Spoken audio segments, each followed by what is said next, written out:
हमारा हृदय भवन निर्मल होगा तो श्री सीताराम जी उसमें अपनी मधुर लीलाएं अपने आप करने लग जाएंगे। गंदी जगह पर तो मनुष्य ही भी नहीं रहना चाहता है।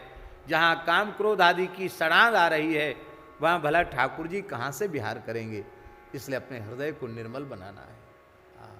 निरंतर इसमें निरंतरता, रोज साफ करो, रोज सफाई करो। और ठीक से रोज सफाई करोगे तो कोई ऐसा समय भी आ जाएगा कि सावन की भी रोज जरूरत नहीं पड़ेगी। ठीक से पानी से भी धो दोगे तो साफ हो जाएगा। बोलो वृंदावन बिहारी लाल की जय। तो ये अनंत जन्मों के संस्कार हैं, ये जल्दी शांत होते नहीं।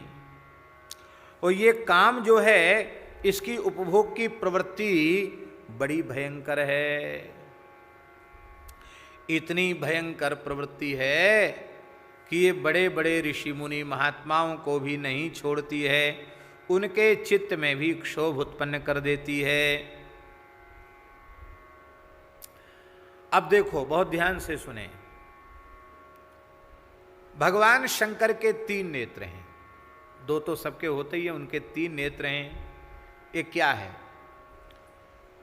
विशुद्ध ज्ञान और विशुद्ध वैराग्य युक्त होकर निरंतर जब तप आदि साधन किए जाते हैं, पवित्र साधन विशुद्ध ज्ञान विशुद्ध वैराग्य की दृष्टि से युक्त होकर के, ज्ञान वैराग्य यही नेत्र हैं, इस दृष्टि से युक्त होकर के जब दीर्घ काल तक साधन किया जाता है तो उस साधन का परिणाम होता है क्या? जब अपने सभी इंद्रिय गोलकों के द्वार को बंद कर देते हैं, इस दृष्टि को बंद कर देते हैं, इसका मतलब है ऐसी ज्ञान वैराग्य की दृष्टि हम स्वीकार कर लेते हैं कि अब संसार की गंदगी, अब संसार के विषय का कचरा इन आँखों के रास्ते से फिर भीतर न जा पावे, ऐसा कर देते हैं। तब उस समय ये 2 नेत्र हैं, ज्ञान और वैराग्य, ये 2 नेत्र जागृत होने के बाद हरि गुरु और संतों की कृपा से साधक का तीसरा नेत्र खुलता है। वो तीसरा नेत्र क्या है? उस तीसरे नेत्र का नाम है विवेक। उसका नाम क्या है? विवेक। विवेक रूपी तीसरा नेत्र खुलता है। और ये विवेक जब जागृत होता है तो तब शिव तीसर नयन उघारा, चितवत काम भयउ जरी छारा। अब देखो, शंकर जी भगवान का ध्यान कर रहे हैं, श्री रघुनाथ जी उनके हृदय कमल में विराजे हैं और वे उनकी रूप सुधा का पान कर रहे हैं। उनके रोम रोम से राम राम का जप हो रहा है। आंख बंद करके शंकर जी बैठे हैं। शंकर सहज स्वरूप संहारा, लाग समाधि अखंड अपारा। समाधि लगाकर शंकर जी बैठे हैं और कामदेव ने उनके भीतर क्षोभ उत्पन्न किया। उनकी वृत्ति चंचल हुई। चंचल हुई तो ध्यान छूटा। ध्यान छूटा तो उन्होंने विचार किया कि ज्ञान और वैराग्य की पूर्ण दृष्टि होने के बाद ये चंचलता कैसे? तुरंत उन्होंने अपने विवेक को जागृत किया और विवेक जागृत हुआ। विवेक रूपी तीसरा नेत्र जैसे ही खुला कि काम तत्काल जलकर भस्म हो गया। मानो शंकर जी कहते हैं कि जब अरे साधको, जब तुम्हारे हृदय में इस प्रकार की कोई दुर्वृत्ति प्रवेश करे और तुम्हारे चित्त में श्री रघुनाथ जी के नाम रूप लीला की विस्मृति होने लग जाए, उसमें आंख बंद करके अपने विवेक रूपी तीसरी नेत्र को खोलना, तो वो जो अविवेक जन्य जो काम है, काम जो है ना वो अविवेक से जन्य है, अविवेक से ही काम पैदा हुआ है। और जब विवेक की तीसरी दृष्टि उत्पन्न होगी तो काम नष्ट हो जाएगा। अविवेक से ही काम पैदा होता है। विवेक हो जाए तो काम माने कामना रहेगी ही नहीं। तो ये उसका भाव है। मन तो हमारा था कि हम कहें साधो इंद्री खाई गई जग सारा, लेकिन कई बार कह चुके हैं, उस पद को हम नमस्कार करते हैं। अंतिम वाक्य में मलुकदास जी ने कहा है, मनुआ मार भजय भगवंत ही यामति कबहु न ठाना। कहत मलुक जी घरी दो सुख को, कहत मलुक दीवाना। जीरा दोए घड़ी के सुख को कहत मलूक दीवाना। 2 घड़ी के विषय सुख के लिए इसने अपने जीवन को दांव पर लगा दिया। बोलो भक्तवत्सल भगवान की जय। जो भगवान के भजन में काम विक्षेप कर रहा था उसको उन्होंने समाप्त कर दिया। और समाप्त करने के बाद अब ध्यान से सुने, अब जब समाप्त किया तो उसको जिंदा क्यों किया?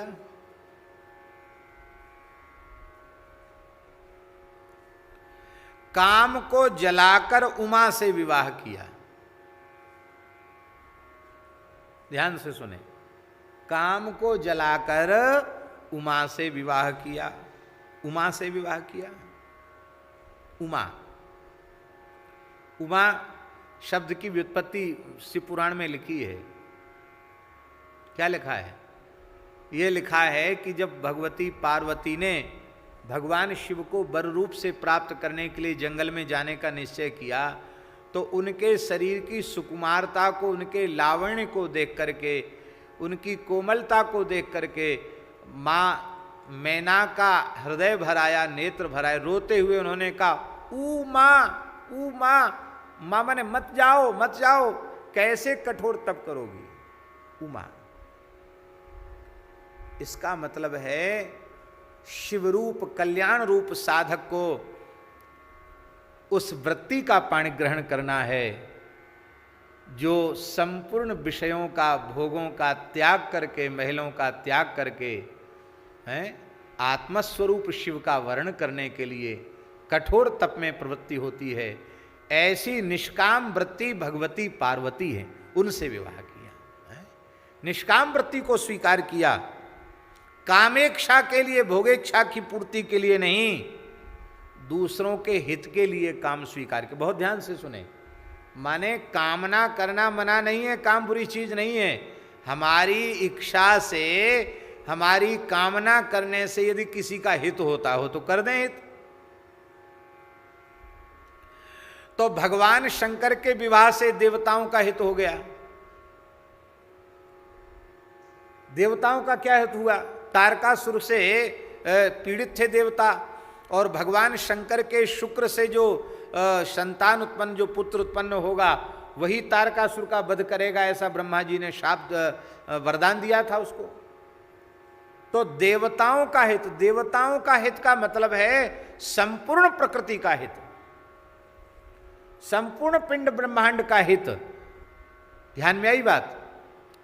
यदि हमारी कामना करने से अपना भी हित होता हो, सारे पिंड ब्रह्मांड का हित होता हो, सबका कल्याण होता हो, तो ऐसी कामना बंधन कारक नहीं है। जो काम भजन में विक्षेपक है उसे तो साधक को जला ही देना चाहिए। शंकर जी ने विवाह किया, और विवाह करके किसको उत्पन्न किया? भगवान कार्तिकेय को उत्पन्न किया, स्कंद को उत्पन्न किया, कार्तिकेय को उत्पन्न किया, षडानन को उत्पन्न किया।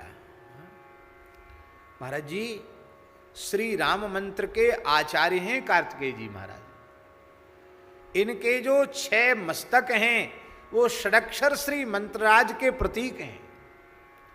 अखंड ब्रह्मचर्य पालन करते हुए शिव पुराण के अनुसार आज भी वे निरंतर श्री शैलम में, आज भी निरंतर वो भगवान के नाम का जप कर रहे हैं। ऐसे भगवान कार्तिकेय।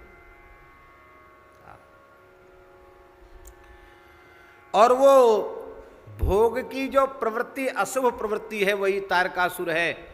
उस तारकासुर का भगवान कार्तिकेय विनाश कर देते हैं। बोलो भक्तवत्सल भगवान की जय। इसलिए ये मदन दहन लीला क्या है? ये काम दहन लीला क्या है? कहते हैं भगवत अनुभूति में विक्षेपक काम को जलाकर और भगवती पार्वती के साथ पाणी ग्रहण करना। ये भगवती पार्वती कौन है? बहुत ध्यान से सुने।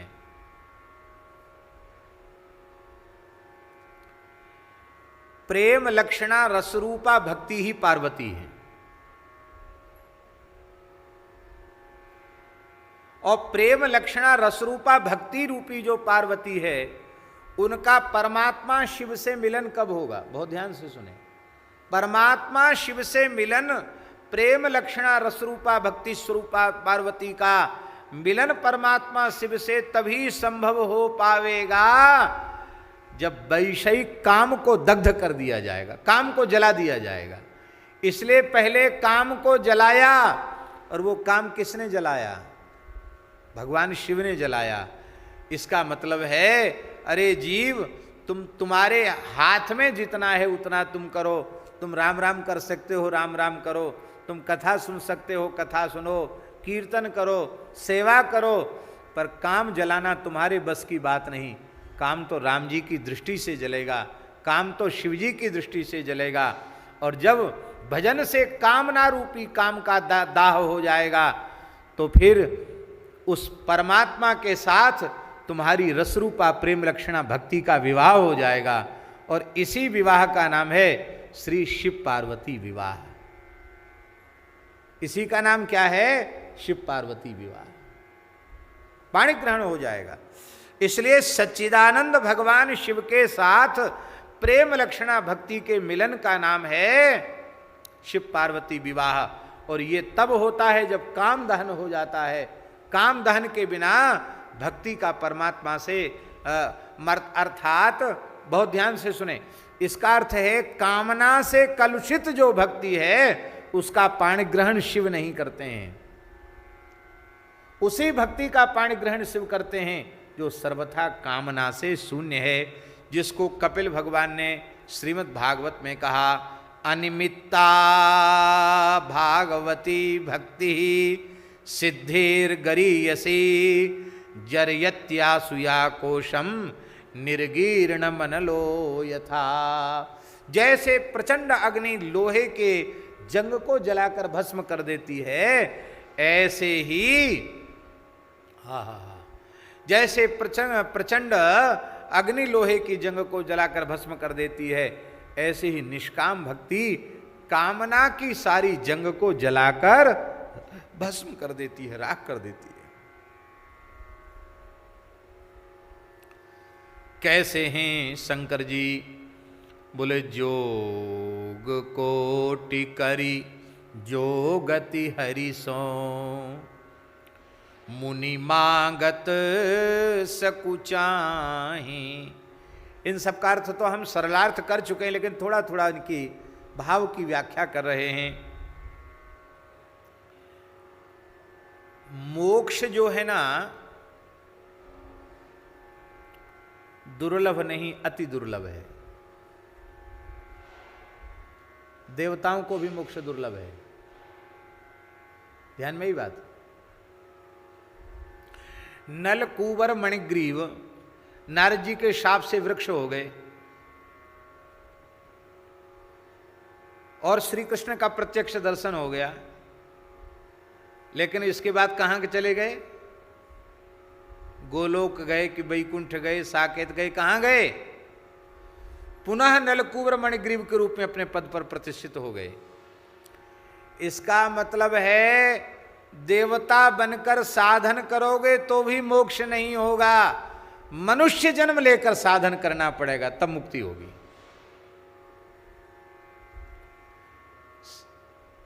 इस दृष्टि से देव शरीर अत्यंत अत्यंत दिव्य होने पर भी देव शरीर की अपेक्षा मानव शरीर अत्यंत अत्यंत श्रेष्ठ है, क्योंकि साधन धाम मोक्ष कर द्वारा पाए न जेहि परलोक संहारा। ये मोक्ष का द्वार है।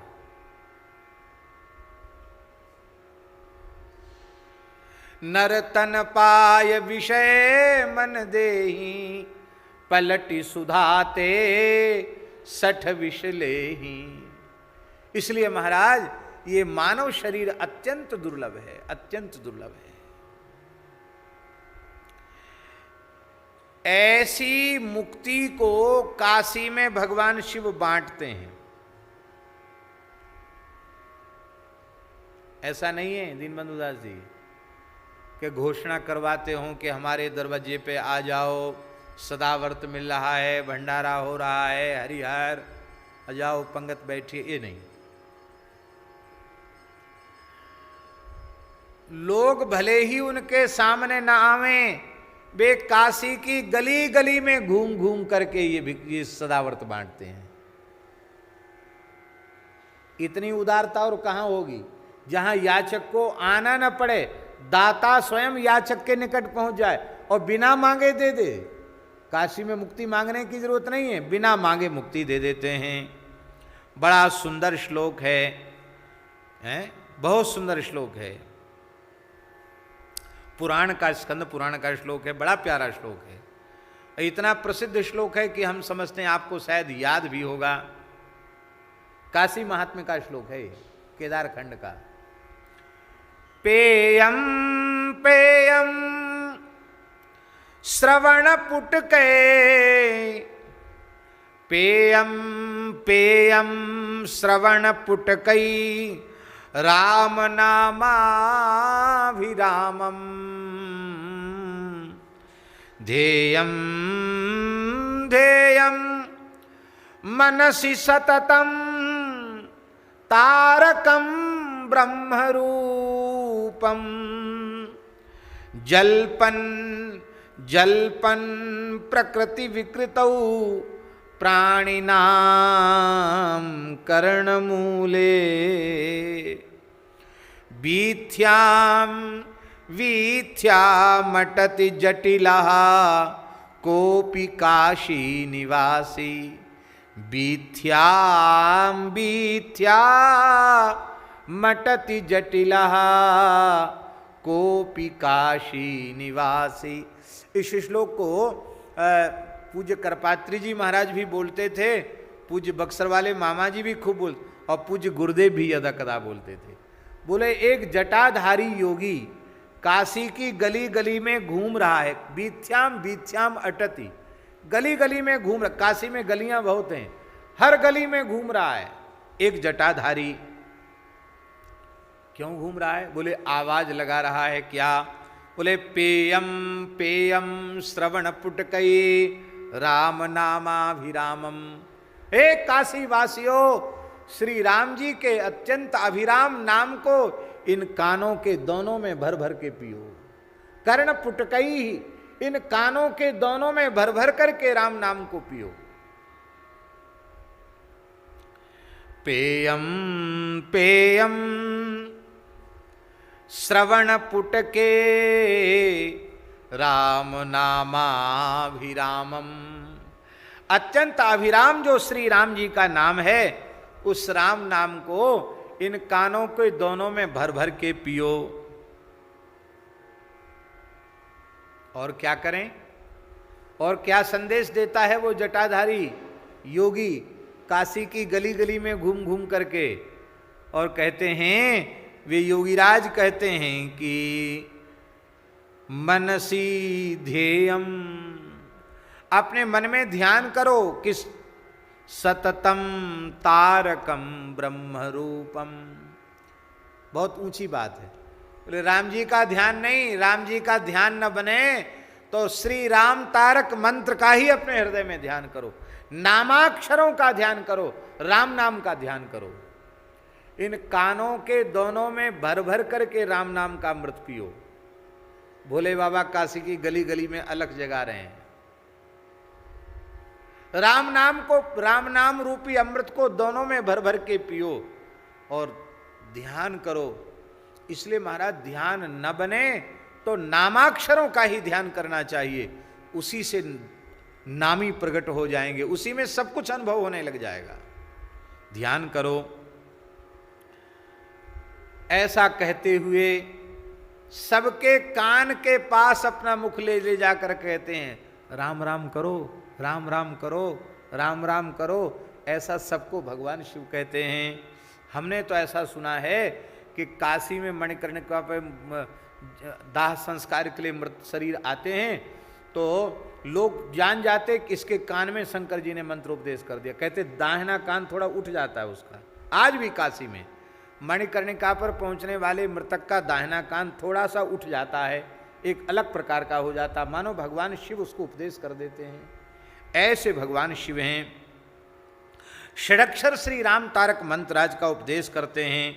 इसलिए महाराज जी राम तापनी उपनिषद में लिखा है, मुमूर्षोर दक्षिणे करणे यस्य कस्यापि वा स्वयं उपदेक्ष्य उपदेशेक्ष तन्मंत्रान मन मंत्र समुक्तो भविता शिव। भगवान श्री राम ने कहा है कि हे शिव जी, आप मरने वाले के दक्षिण कर्ण में मेरा नाम सुनावेंगे, वो निश्चित ही मुक्त हो जाएगा। अब यहाँ एक विशेष बात है कि काश्याम मरणान मुक्ति ही और ऋते ज्ञानान्न मुक्ति ही। काशी में मरने से मुक्ति होती है और बिना ज्ञान के मुक्ति नहीं होती है। एक बार दास काशी गया तो सतुआ बाबा मठ के पीठ के परम पूज्य श्री बड़े महाराज जी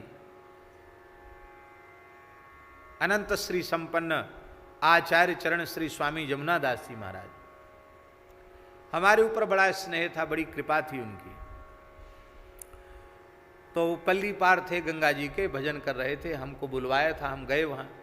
तो उन्होंने हमसे यही प्रश्न किया। उन्होंने कहा कि ऋते ज्ञानान्न मुक्ति ही और काश्याम मरणान मुक्ति ही। तो ये तो ऋते ज्ञानान्न मुक्ति तो खंडित हो गई, ज्ञान की जरूरत ही नहीं, काशी में मरो और मुक्ति हो जाए। तो ऋते ज्ञानान्न मुक्ति ही इस श्रुति की संगति कैसे बैठेगी? तो दास ने उनके चरणों में यही निवेदन किया कि ऋते ज्ञानान्न मुक्ति में भी कोई बाधा नहीं है। क्यों? जब कोई उत्तमोत्तम महापुरुष, अधिकारी महापुरुष, समर्थ महापुरुष उपदेश करता है तो उसके उपदेश में इतनी सामर्थ्य होती है कि उपदेश के अव्यवहित उत्तर क्षण में ज्ञान की उत्पत्ति हो जाती है। अरे शंकर जी जिसको राम नाम सुनावेंगे, राम तारक सुनावेंगे, उसको ज्ञान उत्पन्न नहीं होगा।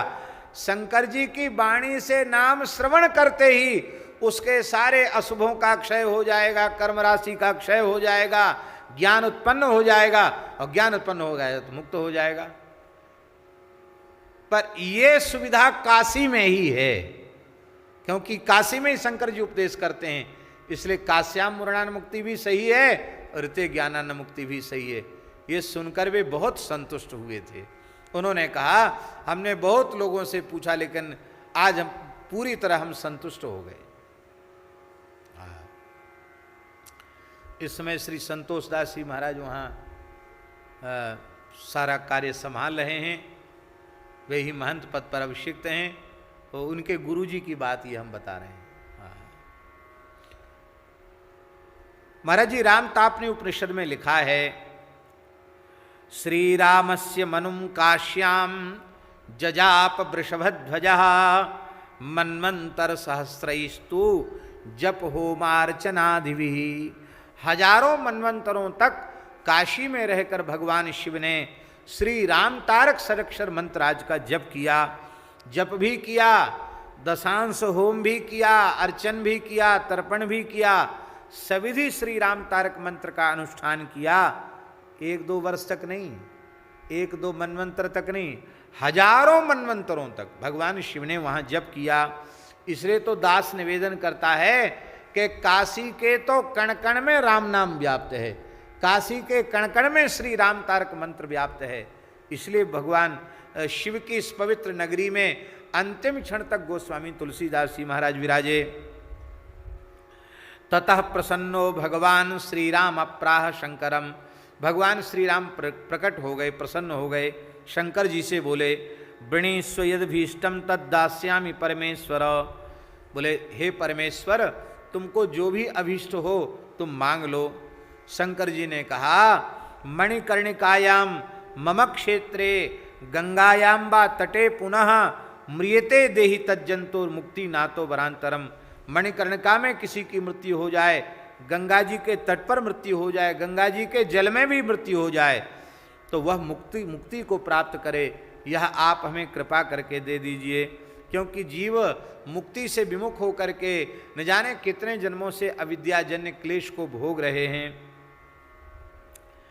भगवान तो बहुत प्रसन्न थे। भगवान बोले आपने तो कहा केवल मणिकर्णिका, गंगा जी और गंगा जी का तट, पर हम ये थोड़ा और व्यापक दायरा कर देते हैं। कितना? कहते क्षेत्रे तव देशे च यत्र कुत्रापि वा मृतः। इस पूरे आपके काशी क्षेत्र में कहीं भी कोई मर जाएगा, कृमि कीटादयो प्यासु मुक्ता संतु च न चान्यथा, कीड़े मकोड़े भी मुक्त हो जाएंगे, इसमें कोई संदेह नहीं है। मुमूर्षोर दक्षिणे कर्णे यस्य कस्यापि वा स्वयं उपदेक्ष्यसि मन्मंत्रम समुक्तो भविता शिव। तुम जिसके कान में उपदेश कर दोगे वह तो मुक्त हो ही जाएगा। शंकर जी बोले महाराज, भगवान बोले बस बात यह है, आपको ये सदाव्रत बांटना है ना मुक्ति का, तो आपको काशी छोड़ के कहीं नहीं जाना पड़ेगा। नहीं तो आप तो घुमक्कड़ महात्मा हो, फक्कड़ महात्मा हो, कभी कहीं कभी कहीं कभी कहीं, तो इस सदाव्रत फिर कैसे बटेगा मुक्ति का। भोले बाबा बोले हम काशी छोड़ के कहीं नहीं जाएंगे, पर एक शर्त है। क्या शर्त है? बोले आपको भी काशी छोड़ के कहीं नहीं जाना पड़ेगा। हाँ, आप कहो कि हम तो इधर उधर घूमेंगे और हम अकेले यहाँ रहेंगे, सो संभव नहीं। भगवान ने कहा मैं यहाँ इस काशी क्षेत्र को छोड़कर कहीं नहीं जाऊंगा। तो तत्काल विश्वनाथ जी के निकट भगवान श्री राम ही अविमुक्तेश्वर शिवलिंग के रूप में प्रकट हो गए। काशी विश्वनाथ मंदिर में ही अविमुक्तेश्वर महादेव का दर्शन है। प्राय लोग काशी जाते हैं, विश्वनाथ जी का दर्शन करते हैं, अविमुक्तेश्वर का दर्शन किए बिना चले जाते हैं। पर काशी के पुराने महापुरुषों से, विद्वानों से आप पूछो तो वो कहेंगे विश्वनाथ जी के गुरु। विश्वनाथ जी तो सबके गुरु हैं। विश्वनाथ जी के गुरु कौन हैं? तो अविमुक्तेश्वर महादेव को विश्वनाथ जी का गुरु बताते हैं। ये विश्वनाथ जी के गुरु हैं। गुरु का मत है इष्ट हैं, पूज्य हैं, क्योंकि श्री राम ही वहां शिवलिंग रूप में है।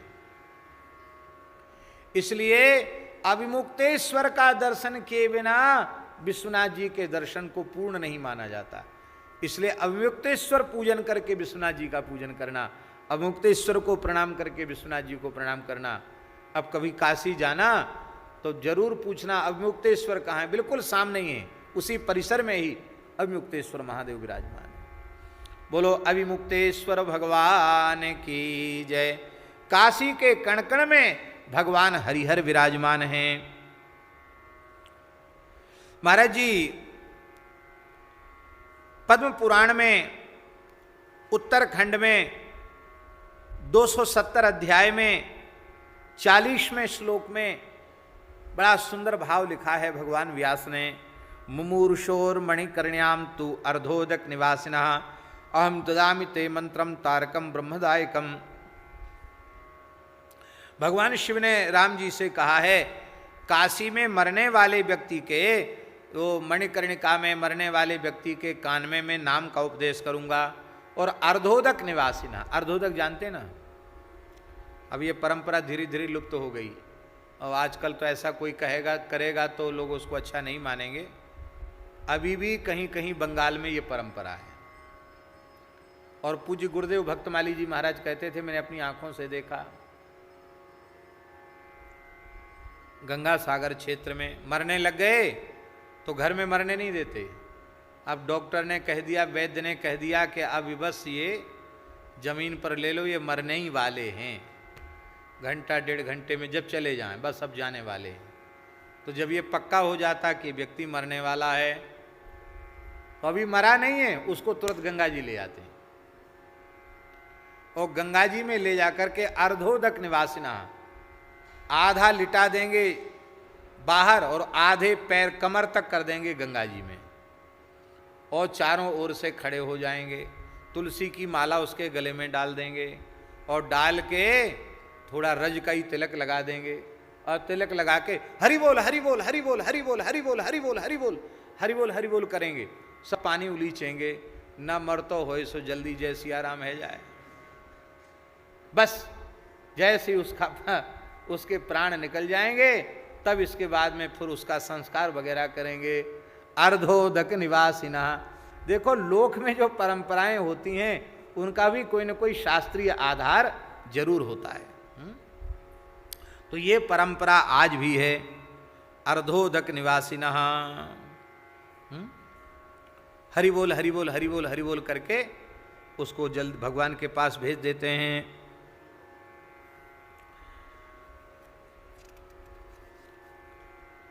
अब भगवत कृपा से हम इसके आगे के पद की चर्चा कर रहे हैं।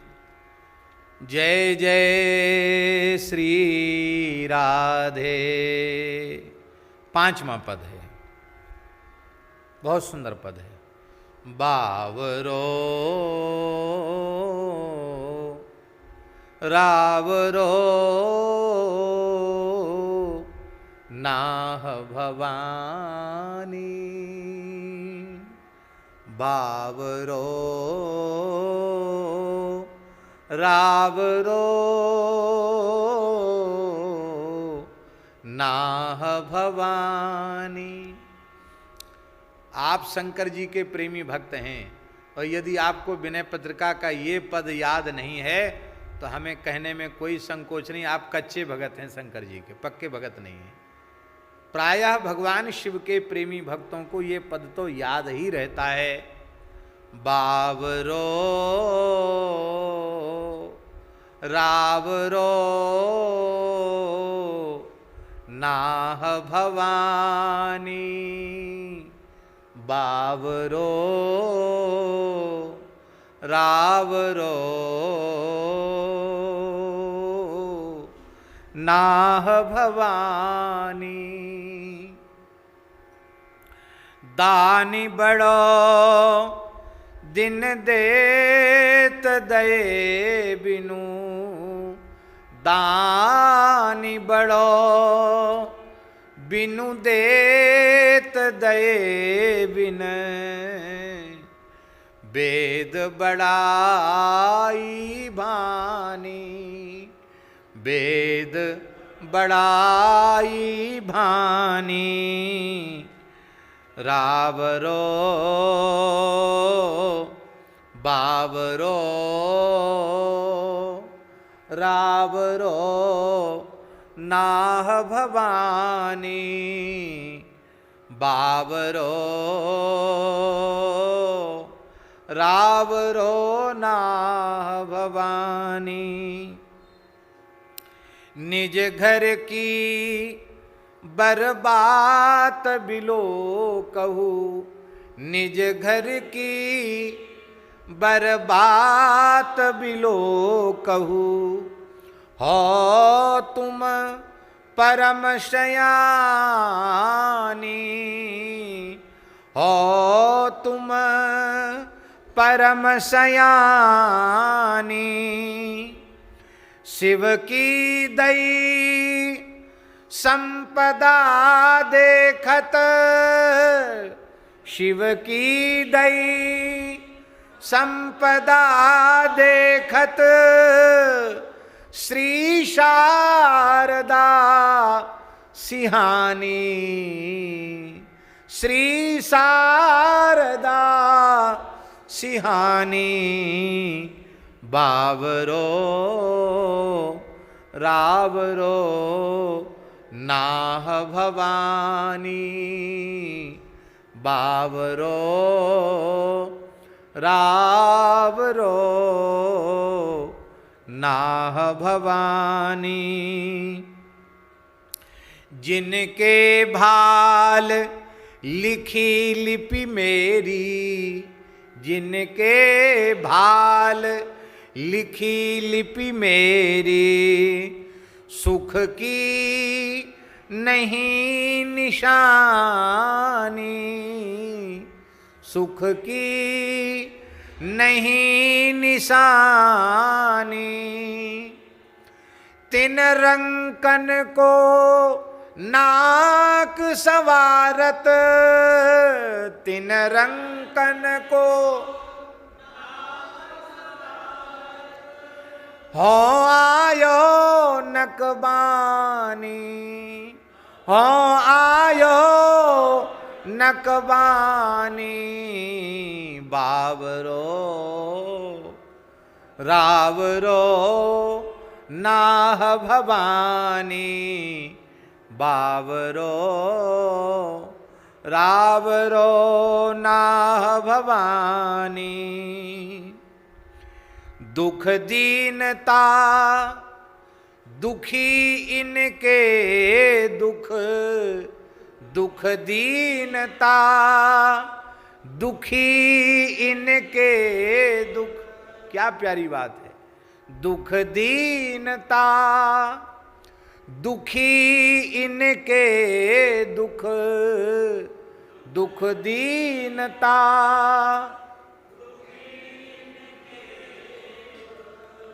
जाचकता अकुलानी, जाचकता यह अधिकार सौंपिए और ही, यह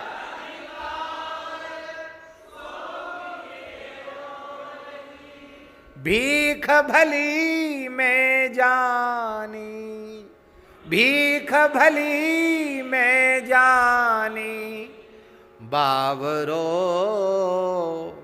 रावरो नाह भवानी, बावरो रावरो नाह भवानी। प्रेम प्रशंसा विनय व्यंगजुत, प्रेम प्रशंसा सुन विधि की बरबानी, सुन विधि की बरबानी। तुलसीदा तुलसी मुदित महेश मन ही मन, तुलसी मुदित महेश मन ही मन, जगत मातु मुसुकानी, जगत मातु मुसुकानी, बावरो रावरो नाह भवानी, बावरो रावरो नाह भवानी, बावरो रावरो नाह भवानी।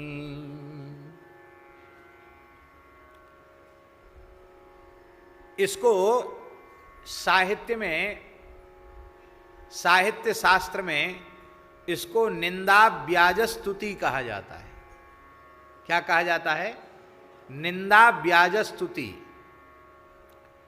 लग तो रहा है कि ब्रह्मा जी कैलाश में जाकर भगवान शिव पार्वती को प्रणाम करके खड़े हैं और पार्वती जी को उलाहना दे रहे हैं, बुराई कर रहे हैं शंकर जी की, पर बुराई नहीं है यहाँ। निंदा के बहाने, व्यंग के बहाने, इसको व्यंग स्तुति कहते हैं, व्यंग के बहाने स्तुति कर रहे हैं। और ये व्यंग स्तुति बड़ी मधुर होती है, बहुत मधुर होती है व्यंग स्तुति। क्योंकि यह व्यंग स्तुति, देखो व्यंग दो प्रकार से होता है। एक तो द्वेष पूर्वक लोग भी व्यंग करते हैं, वो देखते हैं कि भाई अब ऐसे तो इनसे तो पार पड़ेगी नहीं, ऐसे तो उनको नीचा दिखा नहीं सकते, तो भरे लोगों के बीच में समाज में कोई न कोई ऐसा व्यंग कस देंगे,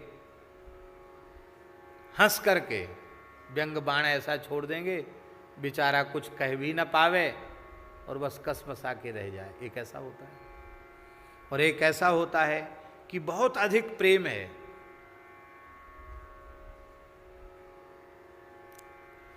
उस प्रेम के कारण ऐसी अटपटी भाषा बोली जा रही है जिसमें लगता है कि उलाहना दिया जा रहा है, दोषारोपण किया जा रहा है, दोषों का वर्णन किया जा रहा है।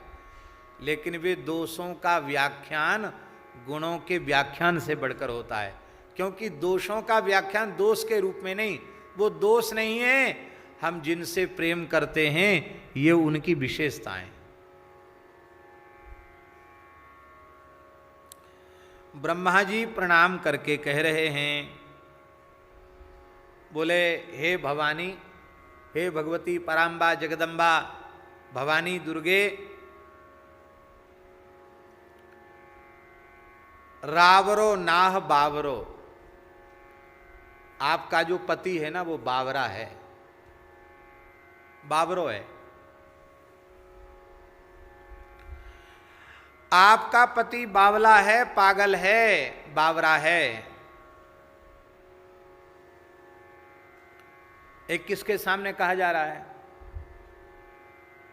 भगवान शिव के बामांग में पार्वती जी बैठी हैं, शंकर जी भी बैठे हैं, नंदीश्वर, गणपति, कार्तिकेय सब बैठे हैं, और ब्रह्मा जी हाथ जोड़कर सामने खड़े हैं और हाथ जोड़कर हंसते हुए कह रहे हैं, हे भगवती माता जगदम्बे दुर्गे भवानी, क्या करें, हम तो बहुत परेशान हैं और कहीं तो फैसला होगा नहीं, आपके दरबार में हो जाएगा।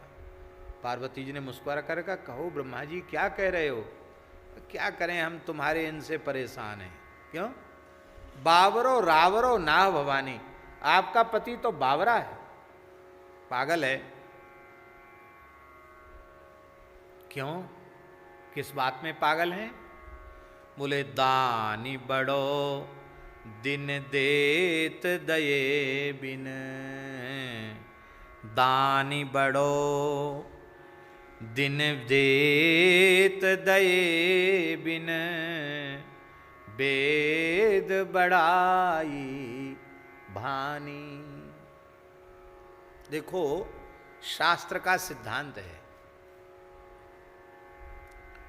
आपको जो कुछ इस जन्म में मिला है वो ऐसे ही नहीं मिल गया।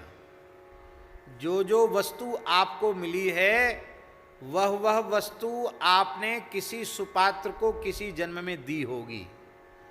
जो आपने दान किया है वही आपको मिला है, और जो आप दान करोगे वही मिलेगा।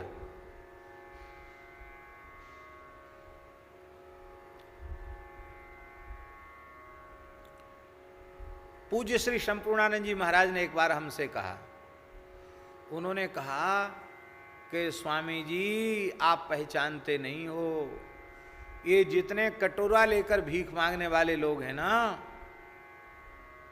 बाबूजी रहम करो, दया करो, पापी पेट का सवाल है, कुछ दे दो, आत्मा कलप रही है, ऐसे कह के रोते गाते हैं, और तुम्हारा मुकद्दर बढ़ेगा, यूँ होगा त्यों होगा, बिना मांगे आशीर्वाद भी तमाम देते हैं। तो संपूर्णानंद जी महाराज ने कहा, ये सब के पूर्व जन्म मुझे दिखाई पड़ रहे हैं, ये सब के सब अरबपति खरबपति लोग हैं।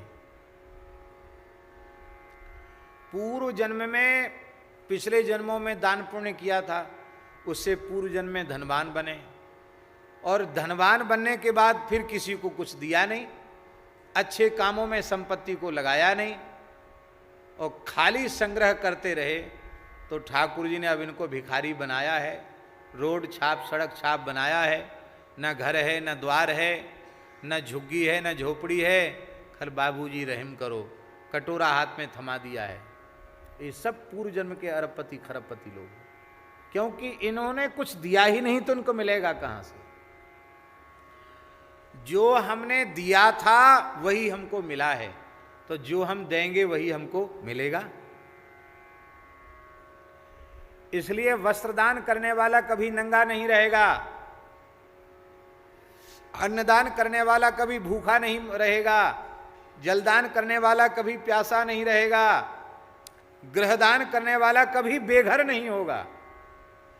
जिस वस्तु का दान करोगे वो वस्तु कभी तुमसे छूटेगी नहीं, उसका अभाव तुम्हारे जीवन में नहीं होगा। तो वेद में तो यही व्यवस्था बनाई गई है कि जो दिया था वो मिला और जो दोगे वो मिलेगा। लेकिन ये तुम्हारे बाबरे पति ने तो सारी व्यवस्था ही चौपट कर दी। क्यों?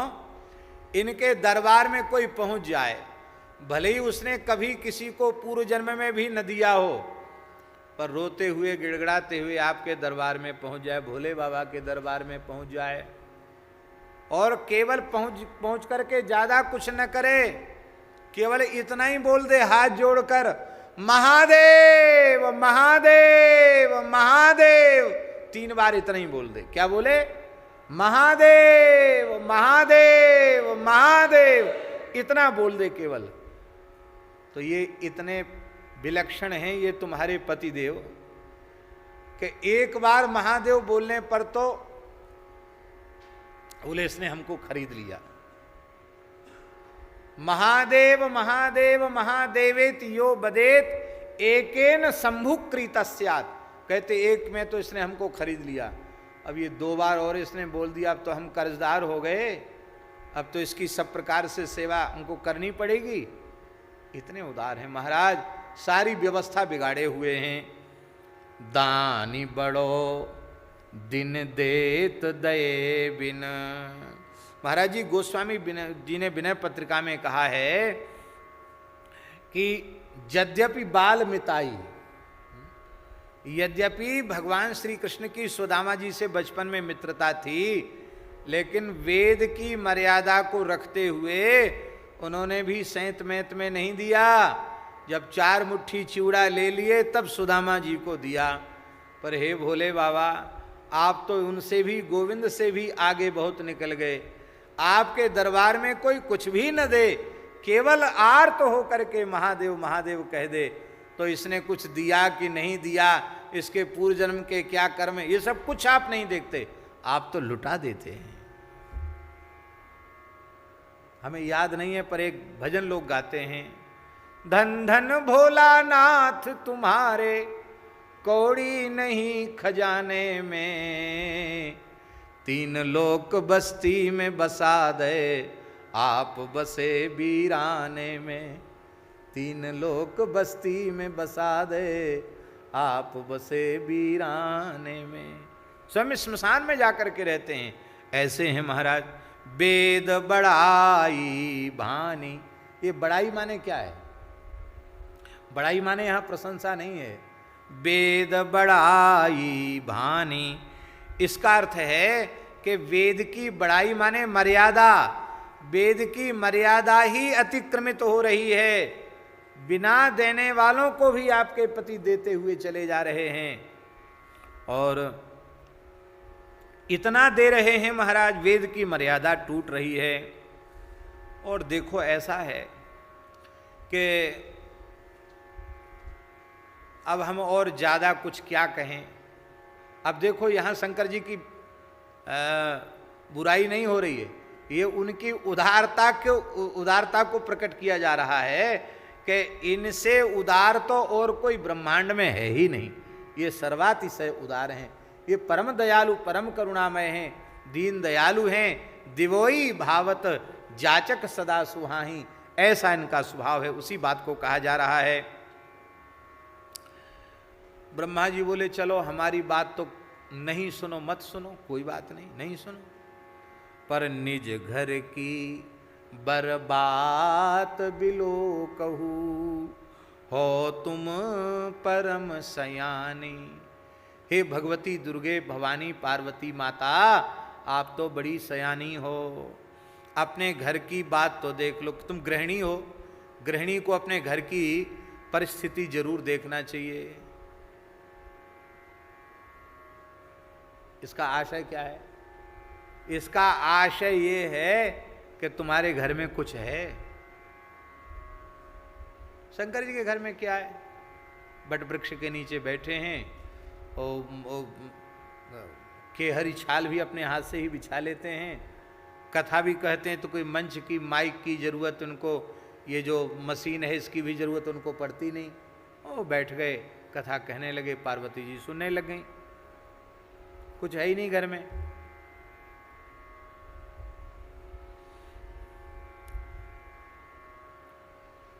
अरे फटा टाट भी नहीं है, टाट फट्टी भी नहीं है। क्यों नहीं है? कंगाल हैं शंकर जी? नहीं, ब्रह्मा जी के कहने का आशय ये है कि था तो बहुत कुछ, इन्हों छोड़ा कुछ नहीं, सब मंगताओं को देते चले जाते हैं, घर में कुछ रखते नहीं। तो तुम तो कम से कम गृहिणी हो। गृहिणी कहते ही उसको ग्रहणाति धान्यादिकम इति, गृहिणी धान्य कुछ बचा के रखे, सबका सब न लुट जाने दे, उसको गृहिणी कहते हैं। पर लगता है तुम्हारी भी कुछ चलती नहीं है यहाँ। क्यों? चलती होती तो कुछ न कुछ मकान वकान बन गया होता, थोड़ा बहुत कुछ भोग की सामग्री यहाँ होती, पर यहाँ तो कुछ नहीं है, ऐसे ही है। और एक व्यंग और है कि सब कुछ तो दे दिया इन्होंने, मुझे ब्रह्मलोक दे दिया, उनको वैकुंठ दे दिया, इंद्र को इंद्रलोक दे दिया, कुबेर को धनाध्यक्ष पद दे दिया, सबको सब दे दिया, सूर्य को सूर्यत्व दे दिया, चंद्रमा को चंद्रमात्व दे दिया, अग्नि को अग्नित्व दे दिया, सबको सब कुछ दे दिया, लुटा दिया। ये सब मंगताओं को कुछ न कुछ दे दिया। कहीं ऐसा न हो कि तुमको ही दे दें। बोलो वृंदावन बिहारी। कोई ऐसो मंगता ना आ जाए जो तुमको ही दे दें, हैं? तो थो तुम परम सयानी, तुम बड़ी सयानी हो, कम से कम तुम तो सुरक्षित हो जाना। पार्वती जी खूब जोर से मुस्कुराई। वाह भाई ब्रह्मा जी, बढ़िया बात कह रहे हो। तो श्री ब्रह्मा जी कहते हैं ये है कुछ नहीं है इनके पास, लेकिन अपने शरण में आए गए भक्तों को जब ये संपत्ति देते हैं, भले ही उनके भाग्य में, संस्कार में, प्रारब्ध में न हो, उनके पूर्व जन्म का भी कोई सुकृत न हो, पर इनके दरबार में कोई दीनहीन होकर के कहता है कि शिव समान दाता नहीं है, क्या है, विपत्ति निवारण हार, लज्जा मेरी राखियो वरदा के असवार। जैसी गिड़गिड़ाता है, रोता है, बस उसको चकाचक दे देते हैं। कितना देते हैं? बोले शिव की दई संपदा देखत श्री शारदा सिहानी। महाराज उसको इतनी संपत्ति दे देते हैं कि लक्ष्मी जी और सरस्वती जी ये दोनों बड़ाई कर रही हैं। इसका मतलब क्या हुआ? उस मूर्खाधिराज को ये कृपा करके इतना विद्वान बना देते हैं कि सरस्वती उसकी बड़ाई करती है, और उस महादरिद्र को इतना धनवान बना देते हैं कि लक्ष्मी जी बड़ाई करती हैं। बड़ाई ही नहीं करती हैं, लक्ष्मी और सरस्वती में कृपा करने की होड़ लग जाती है। ये शिवजी का कृपा भाजन है। सरस्वती जी कहती मैं ज़्यादा कृपा करूंगी, लक्ष्मी जी कहती मैं ज़्यादा कृपा करूंगी, क्योंकि भोले बाबा इस पर डर गए हैं, भोले बाबा इस पर दयालु हो गए हैं, द्रवित हो गए हैं। एक भाव और है, वो भाव ये है कि मानो ब्रह्मा जी कह रहे हैं कि माताओं का स्वभाव होता है, बहुत ध्यान से सुने, माताओं का एक स्वभाव होता है, आप लोगों को ज़्यादा अनुभव होगा। वो अपने घर में क्या कमी है क्या नहीं है इससे उन्हें कोई ज़्यादा लेना देना नहीं, लेकिन उनकी सखी सहेलियों में कुछ अट्टपट्ट चर्चा हो जाए और वहाँ कह दिया जाए कि क्या है इनके घर में, कुछ नहीं है, फटा पुराना टाट भी नहीं है, उसको वे सहन नहीं कर पाती हैं, हैं? तो देखो तुम्हारी सहेली है ब्रह्माणी और तुम्हारी सहेली है लक्ष्मी, उनके तो देखो क्या ठाठ हैं। और निज घर की बरबात बिलो कहू, तुम अपने घर में देख लो, सूखी भांग की घास की टटिया लगी हुई हैं, मृग चर्म गज चर्म ओढ़े हैं, व्याघ्र चर्म बिछाए हैं, अखंड भस्म रमाए हैं, खप्पर पड़ा है भिक्षा पात्र, ऐसा है महाराज, क्या है, हैं? तो लक्ष्मी सरस्वती के आनंद देख लो और कहाँ तुम्हारी स्थिति देख लो। कहाँ तक कहें, जिनके भाल लिखी लिपि मेरी सुख की नहीं निशानी।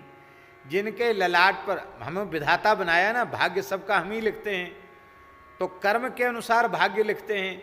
तो जिन्होंने अच्छे कोई कर्म ही नहीं किए उनके भाल पे हमने सुख की नहीं निशानी, इनको सुख कभी जीवन में मिलेगा ही नहीं, ऐसा हमने जिनके ललाट पर लिख दिया,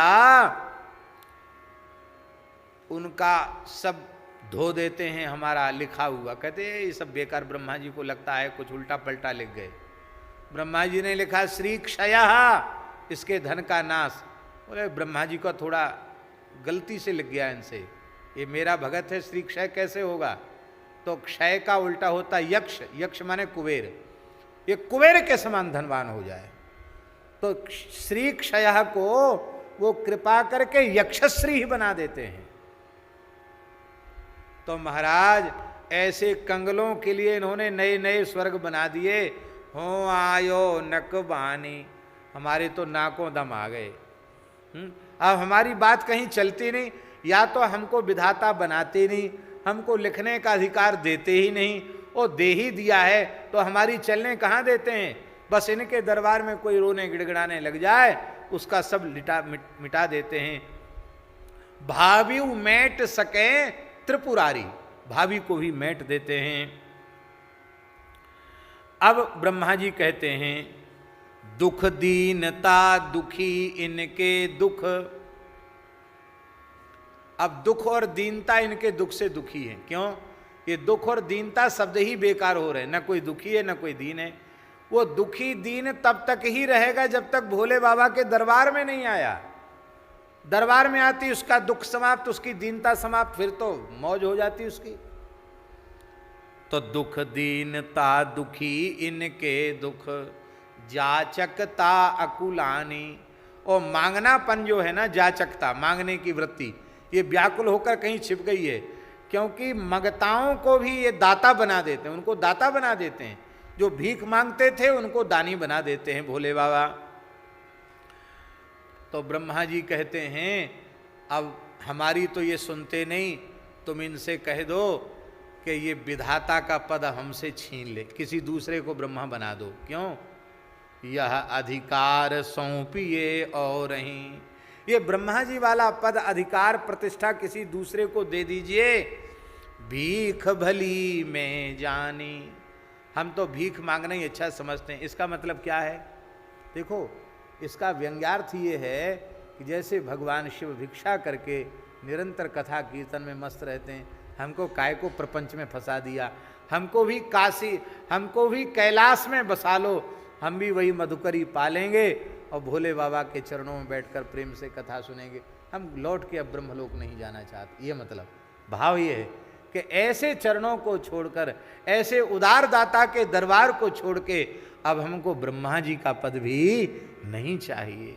हम तो भीख मांग के गुजारा कर लेंगे, क्योंकि कम से कम भीख मांगने वाले खा पी के तान दुपट्टा सो तो जाते हैं, तो हम आनंद का अनुभव करेंगे। प्रेम प्रशंसा विनय व्यंग जुत, ब्रह्मा जी की इस वाणी में प्रेम भी भरा हुआ है, प्रशंसा भी भरी हुई है, और ब्रह्मा जी की विनय भी है। ये सब किसके किसके साथ है? व्यंग युत, व्यंग से युक्त प्रेम, व्यंग से युक्त प्रशंसा, व्यंग से युक्त विनय, इस सब को सुनकर के तुलसी मुदित महेश मन ही मन, शंकर जी मुस्कुरा गए। इसका मतलब क्या है? इसका मतलब है मदन मोहन दास जी, ब्रह्मा जी ने सोचा कि सीधी सीधी स्तुति सुनेंगे करेंगे तो पता नहीं मुस्कुराएंगे हंसेंगे कि नहीं, ऐसी कुछ बात बना के बोलो कि भोले बाबा को हंसना पड़े। मानो शिवजी को प्रसन्न करने के लिए ही ये व्यंग किया जा रहा है। तुलसी मुदित महेश मन ही मन, शंकर जी मुस्कुरा रहे हैं, प्रसन्न हो रहे हैं। और जगत मातु मुस्कानी, जगदम्बा श्री पार्वती जी मुस्कुराने लगी। यही तो ब्रह्मा जी चाहते, बोले हमें तो सब कुछ मिल गया, भोले बाबा प्रसन्न हो गए, माता जी मुस्कुरा गई, तो अब मुझे क्या बाकी रह गया। इस पद के सरलार्थ के साथ ही आज का प्रवचन संपन्न होता है।